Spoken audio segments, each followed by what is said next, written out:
Hello guys and welcome back. As you see, I've already done the little sketch. I went to a beach called Western Shore the other day and I just sat and done a sketch of what I saw.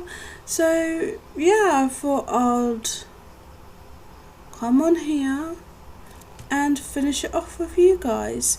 Obviously it's not going to be 100% accurate, and I always put my own twist on artwork. I know a lot of people like realistic landscapes. I do realistic landscapes, but put my own twist on them, so it might not look exactly like Western Shore or exactly like any other landscapes I do in my videos, but I do them because I enjoy landscapes and it gives me really good ideas, and I think this one went really well, to be honest. Today obviously we use a pencil to do this, but today we are also using blue ball pit pen.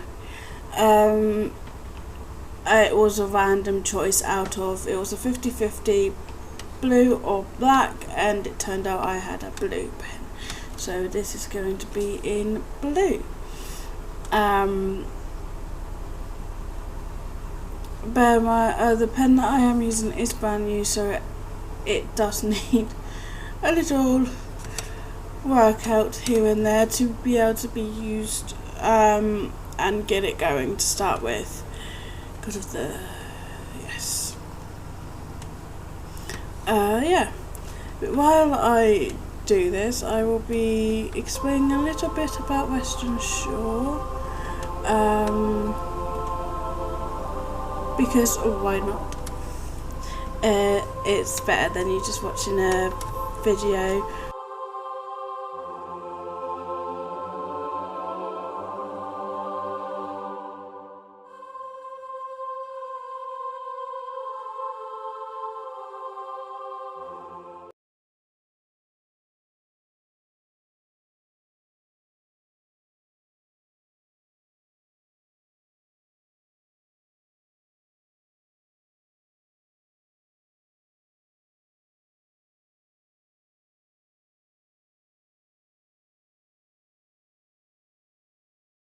Okay, so Western Shore is a small area in the eastern part of UK.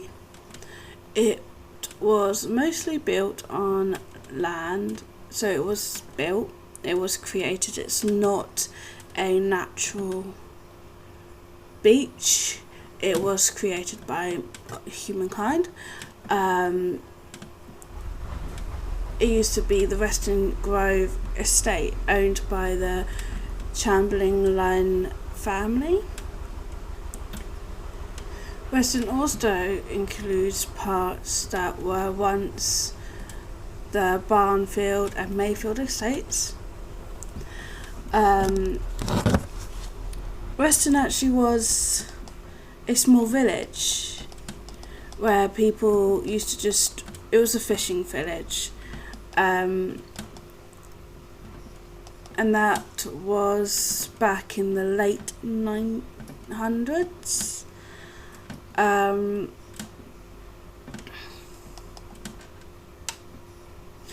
person named John D. Weston was a burgess, which is a type of town official. Please don't bank me on the words I say. Sometimes I can't speak properly. I get my words muscled up and I really can't say some people's names or places. So just bear with me on this one. But he was a town official in Southampton in 1332. In the 1600s and the 1700s, there were sometimes arguments about who had the rights to fish in the certain areas. The seaweed hunt, which used to be on Western Shore, shows up on maps from the 1600s. Fishermen used to keep their tools and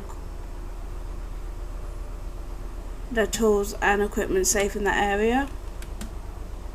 Hut, not hunt. See, this is what I mean.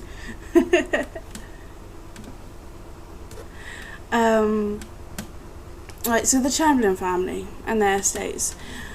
In 1424, a woman called Alice Chamberlain, please, I don't know how to say the last name, I will be putting it on the screen right here. There we go. Hopefully that will, you guys will be able to say it or read it a lot better than I can. Where was I? So a woman named Alice inherited land near the River Itchen. Over time, parts of this land stayed with the Chamberlain family. In 1781, William Chamberlain received the Weston Park estate. His son, William, later became a member of Parliament for Southampton. In 1802, he built a large house called Weston Grove House. This house became the centre of Weston Grove Estate. Later in 1831, Thomas inherited the estate. A part of the land was sold in 1854 to create the Mayfield Estate. Another area, the Barnfield Estate, was located between Weston Grove House and Mayfield Estate. I know a lot of estates going on, and it is quite confusing. I do understand that, but hang in there. The interesting bits coming up. Dinsil Chamberlain, Thompson's oldest son, was a soldier who took part in the famous charge of the Light Brigade. Okay. In 1876, Tankerville, oh my god, that's a good name, Tankerville Chamberlain, inherited the estate. He also became MP for Southampton. And then obviously it went on and on and on, and people from the Chamberlain family still, as I know, inherit the estate. But then it went on and on and on. During World War I, many large houses in Southampton were used as hospitals for wounded soldiers. Barnfield House and Mayfield House was two of these. They were helpful because they were close to the Royal Victoria Military Hospital in Netley. The Royal Navy also had a big site near the waterfront in Weston. It was built in 1917 and was originally a factory. This factory made brass strips from shell cases. After the war, it became a Royal Navy storage depot and closed in 1987. Weston officially became part of Southampton in 1920. After this, it started to grow into a more city-like area. Weston Lane was made wider for cars, which meant two old stone arches had to be broken down. These arches were built by William, the MP, so he could cross his estate easily. One arch was removed in 1948, the other was moved in the early 1960s. In 1909, a law was passed that required Tankerville Chamberlain to sell land to a railway company. The plan was to build a high dry dock there. However, the dry dock was never built. Instead, The land was used to build the Rolling Mills factory. This factory blocked the view of Southampton Water from Weston Grove House, so the house was taken down in the 1940s. A telephone engineering centre later was built on that site. Most of Weston was built after the World War II to provide new homes for people in Southampton. Many of the first new homes were prefabs, which are buildings made in sections and put together quickly. Most of these are still standing today, but they have already been updated. Today, Weston mainly has many house estates and tall block buildings. The tower blocks are a very noticeable sight when the ships come into the port of Southampton. Weston borders Southampton Water with a shingle beach. You can see some old beach shelters from the 1930s there, which have been repainted white. The Weston Shore is a great place to see Southampton's unusual double high tide. Many people gather at Weston Shore to watch large cruise ships sail into or out of Southampton Port. It's also a popular place to watch the air shows over Southampton Water. During the build-up to D-Day in World War II, this shoreline was closed to the public. It was filled with soldiers, equipment and landing craft, getting ready for the invasion. A local group called the Friends of Weston Shore helps keep the beach clean by organising litter picks. Weston's Sailing Club is located on Weston Shore. It started in the 1952 and moved a few times before finding its correct space in 1968. Maha.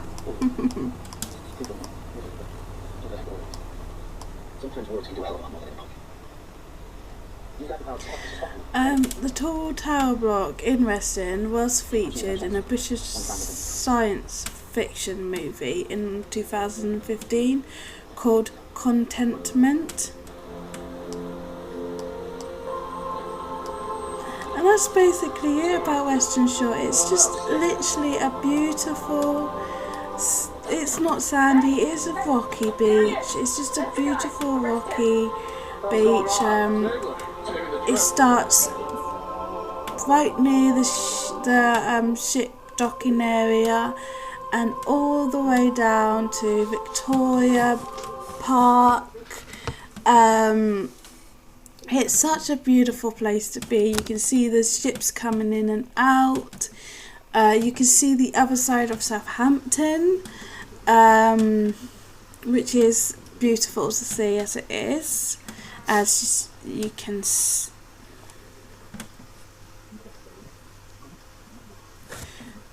see, I have done a little bit of that on the drawing here.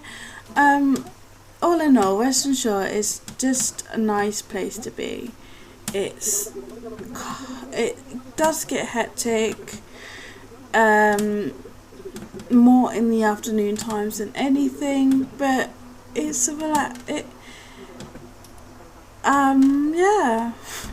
There's not much really to say about a beach, to be honest. A beach is a beach, but it is a stony beach. It is a treasured place to be. There's a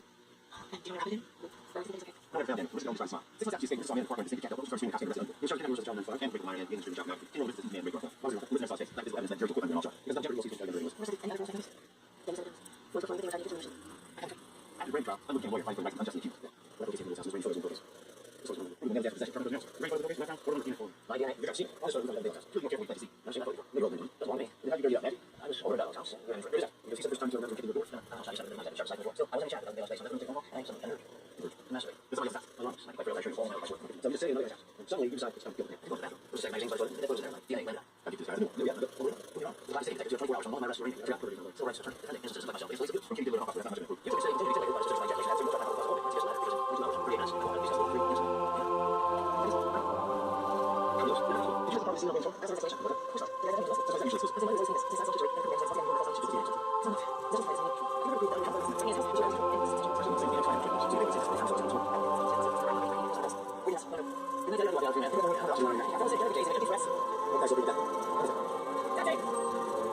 my goodness, Randy. How you been? You actually are you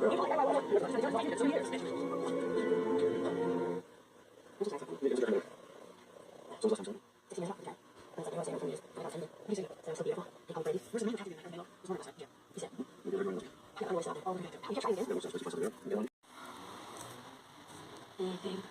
Remember Daniel, the boy in the movies with you? If we could find him, we could count him as a new accuser. Then Underwood could be charged with the crimes that he committed against both of you back then. Do you guys realize I've spent my entire life trying to forget about what's happened to me, and you just want me to relive it? Not relive, just remember. Maybe there's some tiny details you forgot. Something that he said about his life before he was abducted, or maybe where he came from.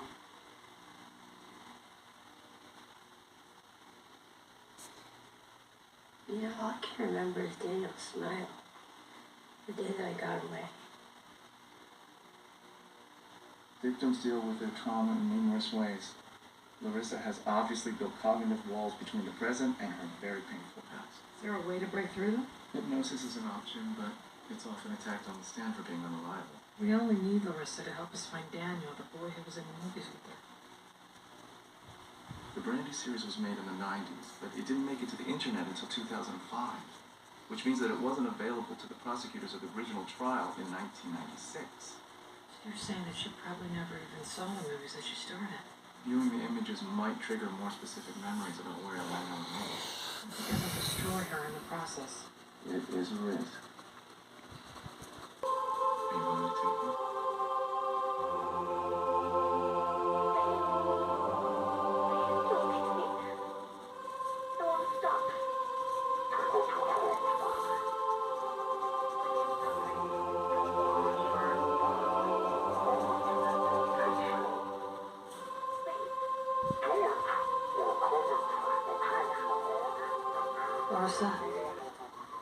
Larissa, are you sure that you can do this? Yes. If it's the only way to stop him. Oh my God. Forgot about that dress. It used to always make me wear it, and I hated it. Do you remember those boys? No. There were so many. Do you remember him? That's Daniel. Alrighty guys, and that is Remember that it. Please don't forget to like, subscribe and comment, and I'll see you in the next video. Bye. It's like a dream, you know? Underwood drugged me. He always did before we made a movie. Can you tell me anything specific about that location? No. I just remember the jars. The jars. What jars? The peanut butter that's like all Underwood fed us, and when they were empty, Daniel would bury them in the backyard, and he'd put notes to his